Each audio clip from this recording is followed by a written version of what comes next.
നമസ്കാരം. ഇറാൻ അക്ഷരാർത്ഥത്തിൽ കത്തുകയാണ്. ഇറാനിലെ ന്യൂസ് ഏജൻസികളുടെ റിപ്പോർട്ട് പ്രകാരം തന്നെ 109 സെക്യൂരിറ്റി പേഴ്സണൽ, പോലീസുകാരും പട്ടാളക്കാരുമായിട്ട് 109 ആളുകൾ കൊല്ലപ്പെട്ടിട്ടുണ്ട്. അതിൽ 30 പേര് കൊല്ലപ്പെട്ടത് ഇസ്ഫഹാൻ എന്ന് പറയുന്ന അവരുടെ ഒരു റിലീജിയസ് സിറ്റിയിലാണ്. ഇപ്പോൾ 109 ആളുകൾ സെക്യൂരിറ്റി പേഴ്സണൽ കൊല്ലപ്പെട്ടിട്ടുണ്ടെങ്കിൽ സാധാരണ ജനങ്ങൾ അല്ലെങ്കിൽ റയറ്റ് നടത്തുന്ന സാധാരണ മനുഷ്യരെ എത്ര പേര് മരിച്ചിട്ടുണ്ടാവും നമുക്ക് ഊഹിക്കാവുന്നതേ ഉള്ളൂ. ഇറാന്റെ ഒഫീഷ്യൽ ഏജൻസികളൊന്നും ആളുകളുടെ മരണം റിപ്പോർട്ട് ചെയ്യുന്നില്ല. ഏതാണ്ട് 2500ഓളം ആളുകളെ അവരെ ഡീറ്റെയിൻ ചെയ്തിട്ടുള്ളതായി, അറസ്റ്റ് ചെയ്തിട്ടുള്ളതായി പറയുന്നുണ്ട്. മരിച്ചവരുടെ എണ്ണത്തെക്കുറിച്ച് പറയുന്നില്ല. അൺഒഫീഷ്യലായിട്ടുള്ള റിപ്പോർട്ടുകൾ പ്രകാരം 200 മുതൽ 500 വരെ ആളുകൾ കൊല്ലപ്പെട്ടിട്ടുണ്ട് എന്നാണ് റിപ്പോർട്ടുകൾ സൂചിപ്പിക്കുന്നത്. 109 സെക്യൂരിറ്റി പേഴ്സണൽ കൊല്ലപ്പെട്ടിട്ടുണ്ടെങ്കിൽ ഏറ്റവും ചുരുങ്ങിയത് അതിൻ്റെ 5 ഇരട്ടിയെങ്കിലും സാധാരണ ആളുകൾ കൊല്ലപ്പെട്ടിട്ടുണ്ടാവാം എന്നുള്ളതാണ് ഒരു റൈറ്റർ സിറ്റുവേഷനെ സംബന്ധിച്ചുള്ള നോർമൽ കാൽക്കുലേഷനിൽ നിന്ന് നമുക്ക് മനസ്സിലാക്കാൻ സാധിക്കുന്നത്. നേരത്തെ 42 ആളുകൾ കൊല്ലപ്പെട്ട സമയത്ത് കൊല്ലപ്പെട്ട സെക്യൂരിറ്റി പേഴ്സണൽസിന്റെ എണ്ണം 9 ആയിരുന്നു. അപ്പോൾ ആ ഒരു റഷ്യ വെച്ച് കണക്ക് കൂട്ടുമ്പോൾ തന്നെ ഏകദേശം ഒരു 400, 500, 600 ആളുകൾ കൊല്ലപ്പെട്ടിട്ടുണ്ടാവാനാണ് സാധ്യത. അതായത് ആ റൈറ്റിന്റെ ഒരു ഗ്രാവിറ്റിയാണ് അത് കാണിക്കുന്നത്. എത്രത്തോളം കഠിനമായ ഒരു പബ്ലിക് ഡെമോൺസ്ട്രേഷൻസ് ആണ്, പ്രകടനങ്ങളാണ്, അഗ്രസീവായിട്ടുള്ള പ്രകടനങ്ങളാണ് നടന്നുകൊണ്ടിരിക്കുന്നത് എന്നുള്ളതിൻ്റെ ഒരു സൂചനയാണ് നമ്മളിവിടെ കാണുന്നത്. കൂടാതെ കഴിഞ്ഞ ദിവസം നമ്മൾ റിപ്പോർട്ട് ചെയ്തപ്പം ഇറാന്റെ 21 പ്രോവിൻസുകളിലായിരുന്നു റൈറ്റ് ഉണ്ടായിരുന്നെങ്കിൽ ഇപ്പോഴത് ഇറാന്റെ മുഴുവൻ പ്രോവിൻസുകളിലേക്കും 31 പ്രോവിൻസുകളിലേക്കും പരന്നു കഴിഞ്ഞു. അപ്പോൾ ഇതിൽ പല പ്രോവിൻസുകളിലും ചില പ്രോവിൻസുകളിലെങ്കിലും റൈറ്റേഴ്സ് നിയന്ത്രണം ഏറ്റെടുത്തതായി പോലും റിപ്പോർട്ടുകൾ പുറത്തു വരുന്നുണ്ട്. പക്ഷേ ഫോറിൻ ന്യൂസ് ഏജൻസികൾക്ക് അവിടെ ഫ്രീ ആയിട്ട് പ്രവർത്തിക്കാൻ സാധിക്കാത്തതുകൊണ്ട് കൃത്യമായ വാർത്തകൾ നമുക്ക് കിട്ടുന്നില്ല. വീഡിയോസൊക്കെ പുറത്തു വരുന്നതിനകത്ത് നമ്മൾ കാണുന്നത് ഖമനേയുടെ പിക്ചർ കത്തിക്കുന്നു, ഖുറാൻ കത്തിക്കുന്നു, ഇതൊക്കെയാണ് നമുക്ക് കാണാൻ കഴിയുന്ന പിക്ചേഴ്സ്. ഇതൊക്കെ അറബ് രാജ്യങ്ങളിൽ മരണശിക്ഷ വാങ്ങിയെടുക്കുന്ന സംഗതിയാണ്.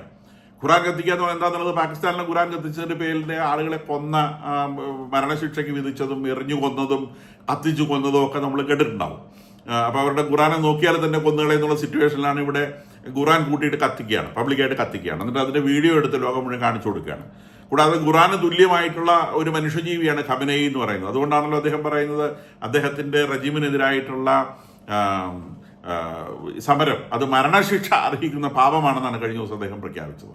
അതായത് ഈ റയറ്റ് നടത്തുന്നവർ ഇസ്ലാമിക റെജിമിനെതിരായി റയറ്റ് നടത്തുന്നു എന്നതുകൊണ്ട് അവർക്ക് മരണശിക്ഷ കിട്ടും, കാരണം സമരം ദൈവത്തിനെതിരായിട്ടാണ് ചെയ്യുന്നതെന്നാണ് അദ്ദേഹം അതിനെക്കുറിച്ച് ഇന്റർപ്രറ്റ് ചെയ്തിട്ടുള്ളത്, ഖമനേയി ഇന്റർപ്രറ്റ് ചെയ്തിട്ടുള്ളത്. പക്ഷെ ഇതൊന്നും പറഞ്ഞിട്ട് ജനത്തിന് യാതൊരു പേടിയില്ല. ദൈവത്തിനെതിരെയുള്ള സമരമാണ്, നിങ്ങളെ കൊന്നുകളയെന്ന് പറഞ്ഞപ്പോൾ അവർ ഖുറാൻ കത്തിച്ച് കാണിച്ചു കൊടുക്കുകയാണ്. ഇതാ ഈ മൂപ്പരെ തന്നെ കത്തിച്ചിരിക്കുന്നു, അള്ളാനെ തന്നെ കത്തിച്ചിരിക്കുന്നു എന്ന മട്ടിൽ അവർ ഖുറാൻ കത്തിക്കുകയാണ്. കൂടാതെ അദ്ദേഹത്തിന്റെ റെപ്രസെന്റേറ്റീവായിട്ട് ഇപ്പോൾ താടിയൊക്കെ നീട്ടിയിരിക്കുന്ന ഖമനയുടെ ചിത്രവും അവർ കത്തിക്കുന്നു.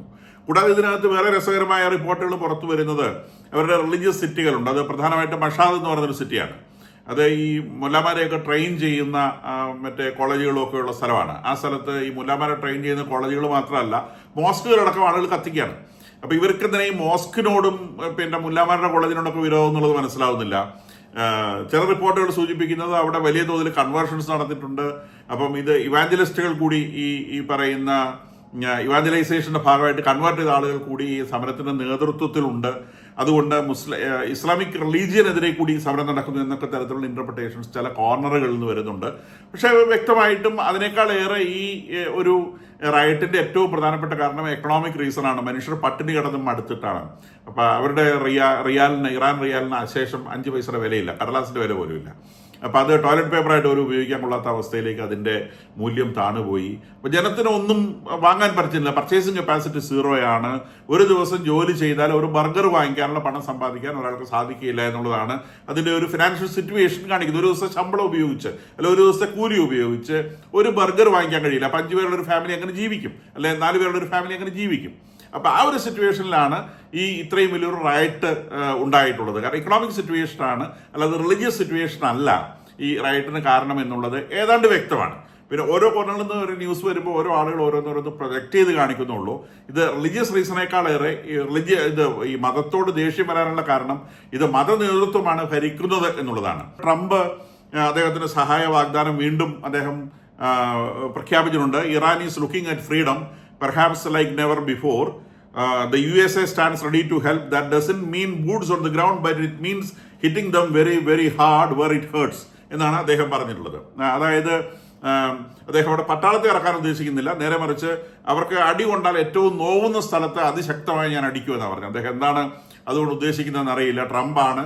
അപ്പോൾ ട്രംപ് പറയുന്നതും ട്രംപ് ഉദ്ദേശിക്കുന്നതും വടിവെക്കുന്നിടത്ത് കുടവയ്ക്കാത്ത ആളാണ്. പുള്ളി പറയുന്ന ഒന്നായിരിക്കും, ചെയ്യുന്ന ഒന്നായിരിക്കും. എന്തായാലും എന്തോ ചെയ്യുമെന്ന് അദ്ദേഹം ഉദ്ദേശിക്കുന്നുണ്ട്.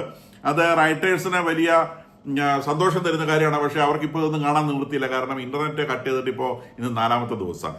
അപ്പോൾ അതുകൊണ്ട് വാട്സാപ്പോ അങ്ങനത്തെ യാതൊരുവിധ സാധനങ്ങളും അവൈലബിൾ അല്ല. പിന്നെ വേറെ എന്തെങ്കിലുമൊക്കെ ഇസ്രായേൽ പോലത്തെ രാജ്യങ്ങൾ ആകാശത്ത് പ്രൊവൈഡ് ചെയ്യുന്ന ചില സൗകര്യങ്ങൾ ഉപയോഗിച്ച് കുറച്ചൊക്കെ കാണാം എന്നുള്ളതാണ്. അവരുടെ രാജ്യത്തിന്റെ എല്ലാ തരത്തിലുള്ള സാറ്റലൈറ്റ് ഫെസിലിറ്റീസും അവർ ഷട്ട് ഡൗൺ ചെയ്തിരിക്കുകയാണ്. കൂടാതെ ജാമിംഗ് ഫെസിലിറ്റീസ് ഒക്കെ വളരെ സ്ട്രോങ് ആക്കിയിരിക്കുകയാണ്. അപ്പോൾ പട്ടണങ്ങളിലെ മറ്റു രാജ്യങ്ങളിൽ നിന്ന് വരുന്ന സിഗ്നൽസും അല്ലെങ്കിൽ മറ്റേതെങ്കിലും ഒരു രാജ്യം സാറ്റലൈറ്റ്സ് ഉപയോഗിച്ച് സിഗ്നൽസ് കൊടുക്കാൻ ശ്രമിച്ചാലും അത് ജാമിംഗ് ഫെസിലിറ്റീസ് ഉപയോഗിച്ച് ഇല്ലാതാക്കുകയാണ്. അപ്പം എന്തായാലും ട്രംപ് പറഞ്ഞാലും ഇത് കേൾക്കാൻ ആളുകൾക്ക് അത്ര എളുപ്പമാണെന്ന് തോന്നുന്നില്ല. അത് ആൾക്കാർ ചെവിയിൽ പറഞ്ഞുകൊണ്ട് എത്തേണ്ടി വരുമെന്ന് എനിക്ക് തോന്നുന്നു. അപ്പോൾ ഇറാന്റെ പാർലമെന്റ് സ്പീക്കർ പറഞ്ഞിട്ടുള്ളത്, in case of an attack on Iran, the occupied territories, അവർ ഈ ഇസ്രായേലിനെ ഒക്യുപ്പൈഡ് ടെറിട്ടറി എന്നാണ് അവർ വിളിക്കുന്നത്. അവരുടെ ഇറാന്റെ കണക്കുപ്രകാരം ഈ ജൂതന്മാർ കുറച്ച് സ്ഥലം പിടിച്ചു വെച്ചിരിക്കുകയാണ്. അവരതിനെ ഇസ്രായേൽ എന്ന് വിളിക്കൂല. അവരെ സംബന്ധിച്ചത് പാലസ്തീനാണ്. അപ്പം അതിനകത്ത് കുറച്ച് സ്ഥലം നമ്മൾ ഹമാസ് പാലസ്തീൻ പിടിച്ചു വെച്ചു അല്ലെങ്കിൽ ഗാസ പിടിച്ചു വെച്ചു എന്ന് പറയുന്നത് പോലെ ഇറാൻ പറയുന്നത് പിന്നെ പാലസ്തീന്റെ കുറച്ച് ഭാഗം ജൂതന്മാർ പിടിച്ചു വെച്ചിരിക്കുകയാണെന്നാണ്. ഇസ്രായേൽ എന്നുള്ള പേര് അവർ ഉച്ചരിക്കുകയില്ല. അപ്പൊ അദ്ദേഹം പറഞ്ഞത്, the occupied territories as well as US bases and ships will be our legitimate target. അതായത് US ഏതെങ്കിലും തരത്തിലുള്ള ആക്രമണം കാണിച്ചു കഴിഞ്ഞാൽ ഞങ്ങൾ ഇസ്രായേലിനെ ആക്രമിക്കും.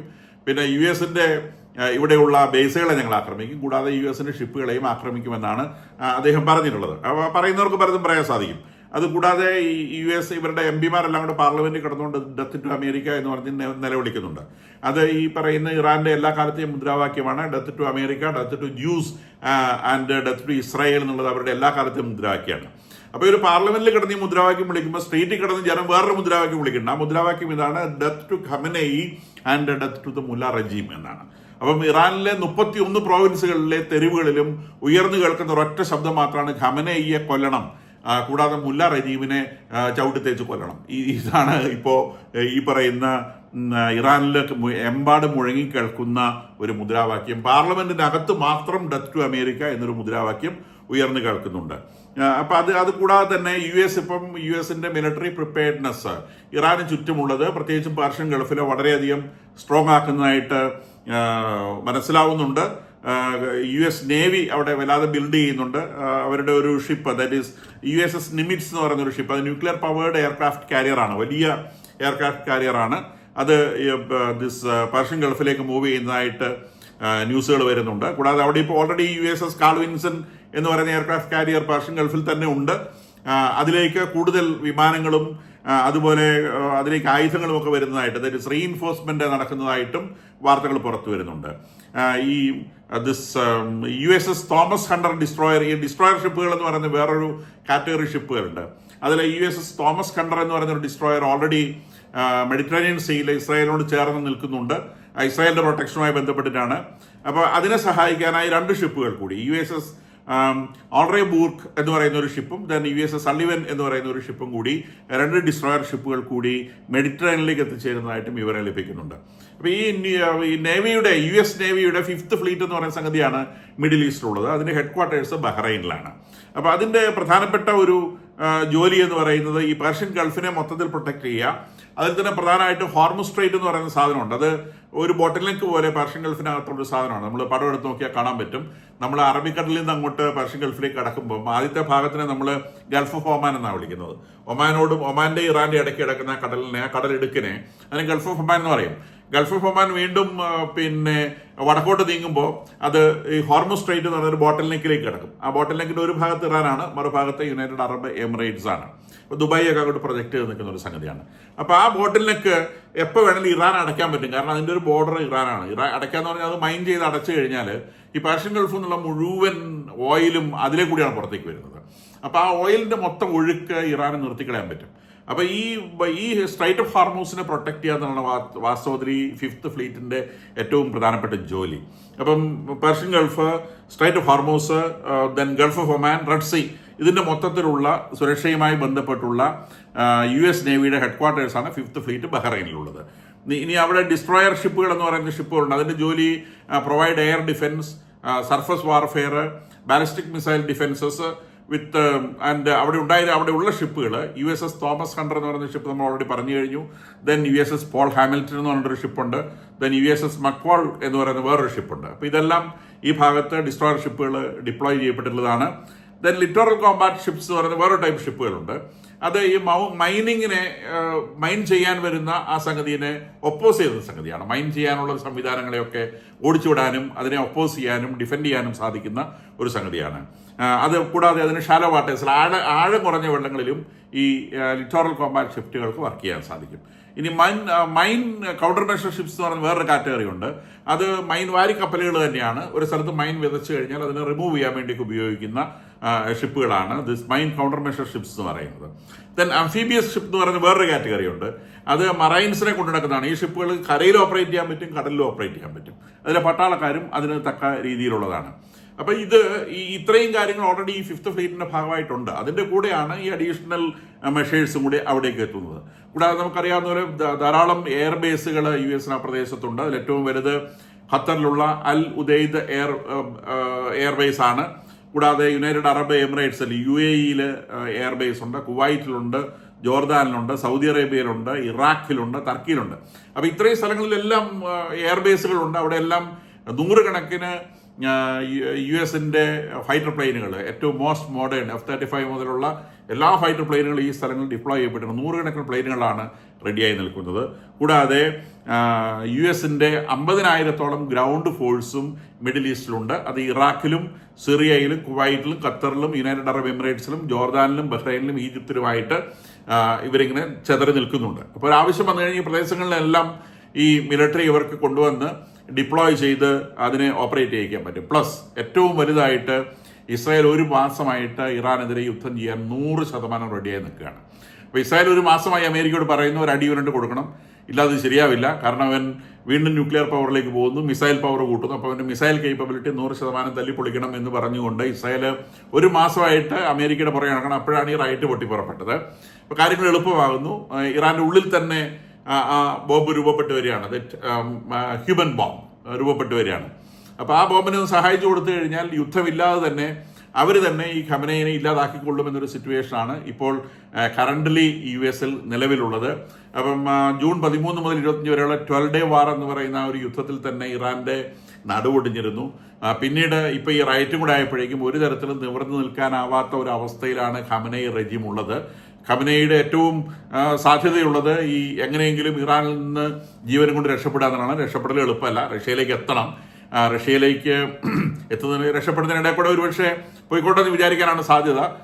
എങ്കിലും ഖമനയുടെ ഉള്ളിന് അത്ര ഉറപ്പുണ്ടാവില്ല. കാരണം ഭൂമിയിൽ ഒത്തിരി ആഴത്തിൽ കിണർ കുഴിച്ച് ജീവിക്കുന്ന ഒരു മനുഷ്യനാണ്. ഭൂമിയുടെ പുറത്ത് വന്നിട്ട് അങ്ങനെ സഞ്ചരിക്കാൻ അദ്ദേഹം പ്രോബബ്ലി അദ്ദേഹം അവിടുന്ന് അസർബൈജാനിലേക്ക് രക്ഷപ്പെട്ട് അസർബൈജാനിൽ നിന്ന് റഷ്യയിലേക്ക് പോകാനൊക്കെയാണ് സാധ്യതയുള്ളത് എന്ന് തോന്നുന്നു. ഒരു ഏരിയൽ പാത്ത് അദ്ദേഹം സ്വീകരിക്കാനുള്ള സാധ്യത കുറവാണ്. കാരണം വളരെ സ്നേഹിതന്മാരായിട്ടുള്ള ഇസ്രായേൽ ചുറ്റുവട്ടത്തിലുണ്ട്. ഖമനയുടെ ഓരോ ചലനങ്ങളും അവരുടെ ടെലിസ്കോപ്പിന്റെ കീഴിലാണ് എന്നുള്ളത് 100% ഉറപ്പാണ്. കാരണം 12 ഡേ വാറിന്റെ സമയത്ത് ഖമനയിനെ അവർ ഓൾമോസ്റ്റ് പിടികൂടിയതായിരുന്നു. അയാളുടെ മേലെ കൈവെക്കരുത് എന്ന് അമേരിക്ക വീറ്റോ ചെയ്തതുകൊണ്ടാണ് അന്ന് വിട്ടയച്ചത്. പക്ഷെ ഇപ്പോൾ ആ വീറ്റോ നിലവിലില്ല എന്നാണ് മനസ്സിലാവുന്നത്. കാരണം ഇന്നലെ റിപ്പബ്ലിക്കൻ സെനറ്റർ തന്നെ പറഞ്ഞിട്ടുണ്ട് ഖമനയെ കൊല്ലും എന്നുള്ള സംഗതി. അപ്പോൾ ഈ സിറ്റുവേഷൻ ഈ ഖമനയുടെ റെജിമിന്റെ ചേഞ്ചിലേക്ക് എത്തിക്കൊണ്ടിരിക്കുകയാണ് എന്ന് വേണം ഊഹിക്കാൻ. ഏത് നിമിഷവും ഖമനയി അവിടുന്ന് അപ്രത്യക്ഷനായി എന്നൊരു വാർത്ത നമുക്ക് പ്രതീക്ഷിക്കാൻ സാധിക്കുന്നതാണ് എന്ന് തോന്നുന്നു.